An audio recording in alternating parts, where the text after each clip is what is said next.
आया बोला. हे काय झालंय ग?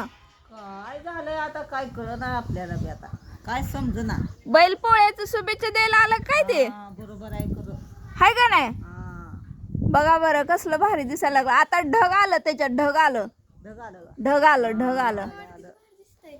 काय फुटवाड फुटवाड फुटवाड सूर्य संग फुटवाड काय झालं नेमकं असलं? काय झालंय कुणाष्ट योगिता अगं तुमच्या घराच्या वर काय आलंय अगं? बैल धुवायला पाऊस येतोय का हे? दिसताय की पण हित हाय की बैल धुवायला येतोय का पाऊस काय माहिती. असा तेवढ्याच गोल्यात पाऊस आला. पूर्ण पडतोय पाऊस. आपल्याच घरावर पडते काय की जाऊ दे. बैल चार आहे ते ना. तर कोणा कोणाला दिसतंय पडदिसनं जावा बाहेर या कमेंट मध्ये बघा आणि मग मला सांगा. नाही आबाळात बघा आणि कमेंट मध्ये सांगा. कमेंट मध्ये सांगा हा.